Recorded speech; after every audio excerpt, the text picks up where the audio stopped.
He loved to ride his bike. He would ride his bike up and down the street. Audrey Bridges always knew when her son was coming to see her. He had his little boom box on his bike. He would always, you could hear the music, and I knew it was him. Audrika Atkinson says that's how everyone knew her brother Daryl. If you be like, you know Daryl, they'd be like, you talking about the one with the bike that ride with the loud music? Everybody knew him from that.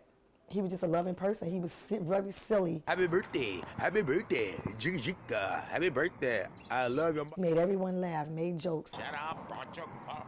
But that's all just a memory now. And I got a phone call from Veronica, which was Daryl's girlfriend. She just called me screaming and crying, and she was just like, Daryl been shot, Daryl been shot. On June 5th, 2018, Wilmington police responded to a ShotSpotter alert around 7:30 p.m. 10 shots was fired. Lieutenant Kelvin Hargrove says 47-year-old Daryl Atkinson was shot on his front porch in the 700 block of North 11th Street. Mr. Atkinson had just returned home with his family, and they just made it inside their home just prior to the shots being fired. Audrika says Daryl's girlfriend tried to do CPR, but he didn't make it. I took it really hard because that was my best friend.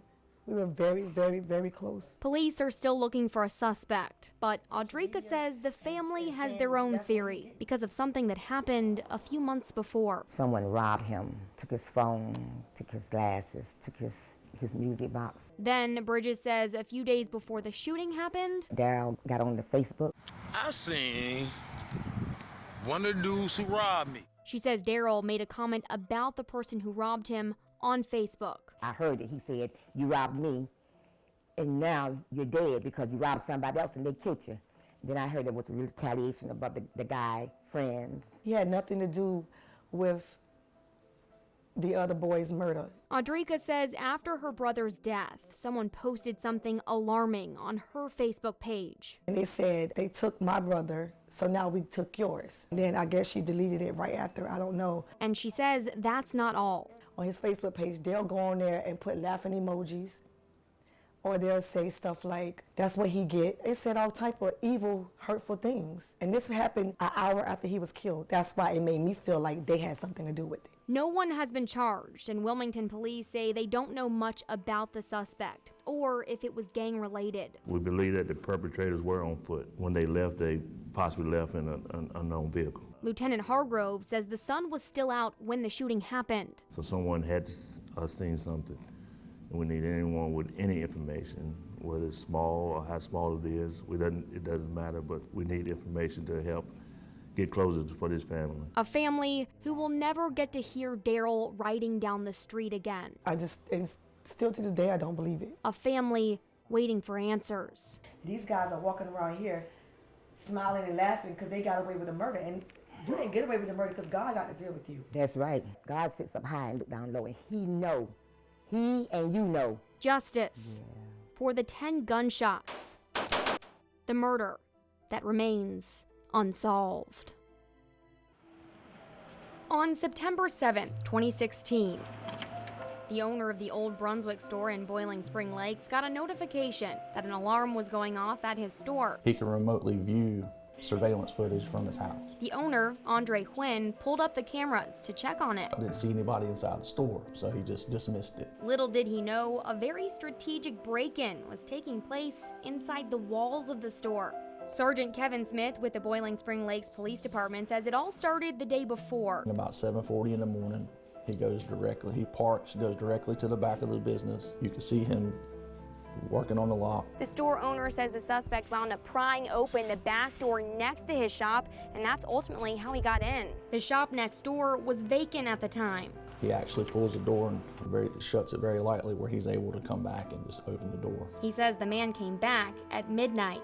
Gained access through that door, and then he tunneled through the wall. He says the man crawled through the walls and then under a staircase and broke through some sheetrock into an office in the old Brunswick store. He came out through the office behind the registers, went straight to that room, which is called the tobacco room. He went straight to the room, got all 3 bank bags. As if he knew exactly where they were? Yes, ma'am. Then he took off with about $900 in cash, leaving behind his tools. We recovered a green crowbar inside the business that he had left. We did try to do some dust it for prints, DNA, anything. We got nothing off of it. But they did get some surveillance images. It's a black male with a beard. He had his hair in tight braids. He was wearing dark colored hooded shirt, dark pants, and dark shoes.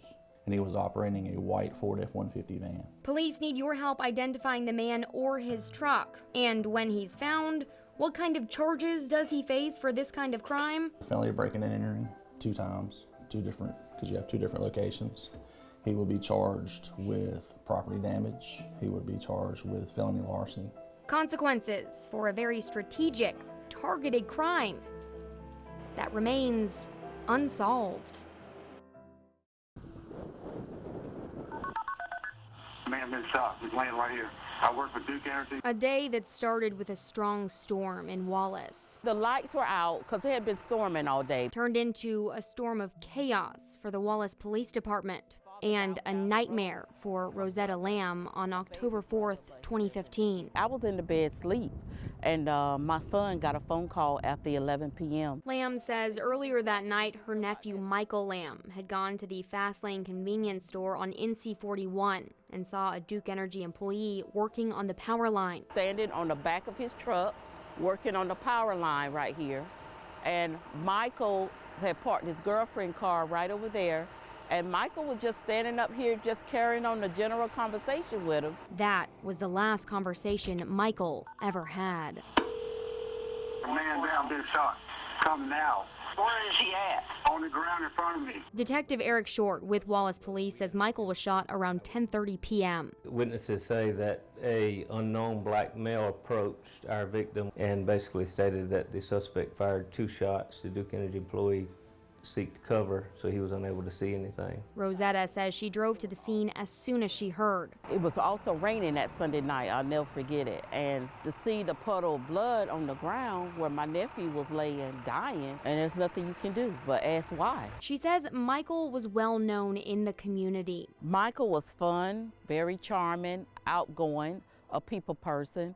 Never met a stranger. She says she doesn't know why someone would do this, but says it was not random. Oh, it was definitely targeted. I mean, it was executioner style. Detective Short says they are following several leads in the case. Investigators learned early in the case of a white Impala, possibly a vehicle involved. He also says something happened 2 days earlier that could be connected. The 2nd of October 2015, there were some vehicle break-ins in Pender County, which some items were stolen that could be of interest in this case. Short says they are also looking into a possible motive. Investigators can't rule out at this time if money was a possible motive. Investigators know that he received a settlement check. But there's something that made this investigation a little more complicated. There was another homicide that happened that morning. The State Bureau of Investigation was here assisting the first murder. Resources were really exhausted for the day. And I had said to him, I said, you be careful, did you hear about that first murder? He was like, yeah, that was my close friend, but he said, I'm not worried about nothing. Investigators initially thought the 2 murders were connected, but now say they are not.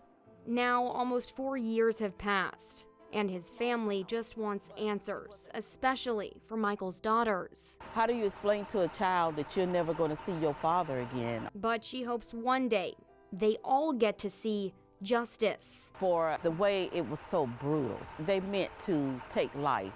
So I want justice served. And whoever did this or whoever planned it, the person or people in the car, the getaway car, I want them all. I want justice for Michael. Closure to end the storm. The murder that remains unsolved.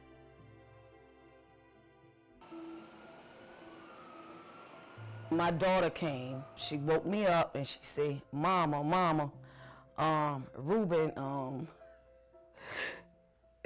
it just got shot. On July 30th, 2018, Camelia Ervin woke up to a real-life nightmare. Her son had just been shot. New Hanover County 911, what's the address of your emergency? We are all Pippa Harness. He just got shot. Around 1 a.m., Wilmington police got a shot spotter alert from the 500 block of Harnett Street. We just heard about 6 to 7 gunshots go off. When officers arrived, they found the victim lying beside of a black Range Rover. Lieutenant Kelvin Hargrove says 31-year-old Ruben Ervin was visiting friends in that area and was about to leave. He wasn't driving. I believe he was getting ready to leave the area. Okay. When he was possibly approached by unknown perpetrators. Hargrove says they think the suspects were walking. I mean, they had to have been walking on foot because some things lead us to believe that it may have been more than one. Hargrove says Ervin was rushed to the hospital and his mom followed. When they called me in the bag, and that's told me my son didn't make it. They basically executed my brother. Like, he didn't deserve that. Latara Ervin says her baby brother was known in the community for his smile. His smile, when you see him, was the first thing that you noticed. Camelia says Ruben could also make anyone around him smile. If he come in the room, he gonna make somebody smile and laugh about something, because he had a little corny his jokes. Making it so difficult to understand why someone would do this. He wasn't a bad kid. He was nice to everybody. If you ask Ruben for something, he would give it to you if he had it. But she says it's even more difficult for his 7-year-old daughter to understand. She always asks about her daddy. All the time she say, "Grandma, I know my daddy is not coming back. But what happened to him?" She always say, "What happened to him?" Ruben also has a son who was born about 2 months after he was killed. It just hurt that that baby got to grow up without a father. Lieutenant Hargrove says he doesn't know who did it, but he does know someone saw it. I know it was late, but I know that people were out, and people just don't vanish out of thin air. Hargrove says they need those people to come forward. Might heard a call, saw somebody running or walking real fast away from the area at the time the shooting happened. Let us know. Crime Stoppers will text a tip. Which are completely anonymous. Completely anonymous. Just give us the information and we'll do the rest. Information that could put his family's nightmare to rest. You know, I have my good days and I have my bad days. You know, but I'm not gonna be able to rest until I find out who did this to my son. And I just wanna know, why did they have to do this to him? Why? He didn't deserve that. Nobody deserved that. A father of 2 gone. A suspect walking free. A murder unsolved. From violent crimes to property crimes.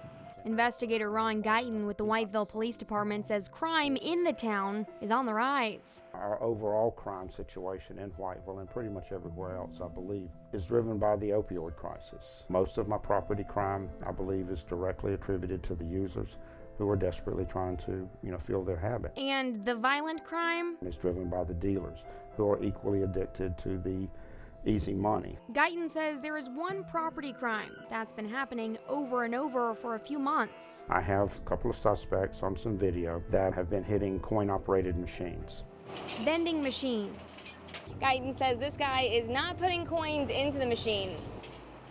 He's using a crowbar to take cash out. And actually goes after the dollar bill changer. He just pops it out and rips it out and takes whatever money is in there. At Go gas stations and other businesses that have vending machines. I'm working, I think, right now 5 separate crimes, and I'm also working with the Charlotte Police Department. They've had 2 Go gas stations hit down there. But he believes it's the same person every time. Why? This individual has apparently cut his hand. He's left a trail of blood here and in Charlotte. In reaching in, he apparently cut his hand because there was blood inside the machine. All of this for just a small amount of money. The sad thing for the owners of these businesses is it costs more money to repair the machines than they actually got out of it. Guyton says the suspect is getting less than $20 from each machine, but it costs about $200 to fix. Investigators are waiting for DNA results from a sample, but in the meantime, they need help identifying this man. A white male in his 20s, 5'8", 5'9", medium build with a mustache. And? Will probably have scars on his hand. Or his girlfriend driving the car. Meanwhile, Guyton needs help in a violent crime that happened on August 2nd at the Econo Lodge on J.K. Powell Boulevard. This individual came in, he actually had his whole head wrapped in what appeared to be a t-shirt and was wearing gloves. Guyton says the suspect had a gun and there was only one clerk working at the time. She was behind the counter. He came in, pointed the gun at her and said, "Give him the money." He says the employee did the right thing. She complied with him and just simply handed over the till and he left without further incident. But he says this case is more serious. This rises to a much higher level of desperation. And that's why he says he needs to get this person off the streets. Because if he feels he was successful at this, he can possibly do it again. And that's why he needs your help. I need my phone to ring. With answers to a violent crime and a reoccurring crime, both possibly fueled by drugs. Both remain unsolved.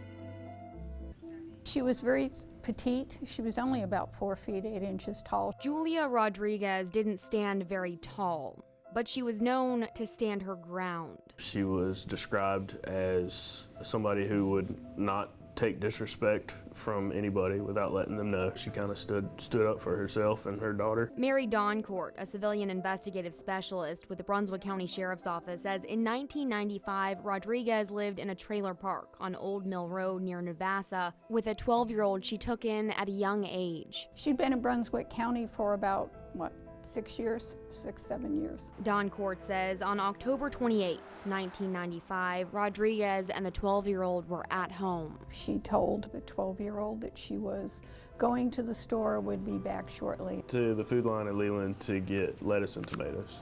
And was never seen again.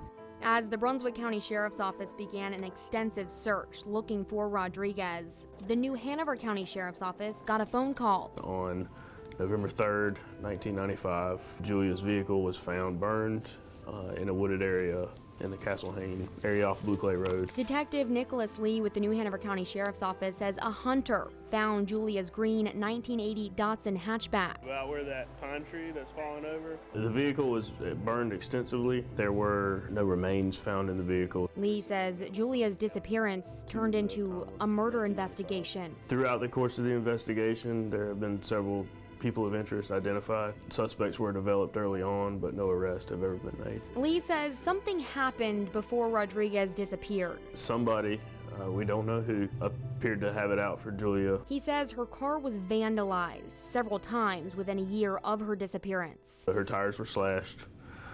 Sugar was put in her fuel tank. At one point, the brake lines were cut, which almost caused her and her daughter to get into a wreck when driving down the road. Lee says whatever happened to Rodriguez was not random. We think it's a personal attack towards Julia, but we've not been able to make an arrest. But he says they have not stopped searching. In April of 2019, the New Hanover County Sheriff's Office, with the assistance of Brunswick County Search and Rescue, went to an area in Castle Hayne and conducted an investigation, a search. Lee says they used heavy equipment, dogs, and dozens of people. We're not able to locate Julia's remains at this time. Now they need your help. If anybody has any information on Julia or knows anything about what may have happened to her, has heard rumors throughout the years, we'd like to know any of that. Anything, how minute you may think it is, would be very beneficial. Anything that could help bring justice for Julia and closure for her daughter. I mean, what's it been like for her? Difficult.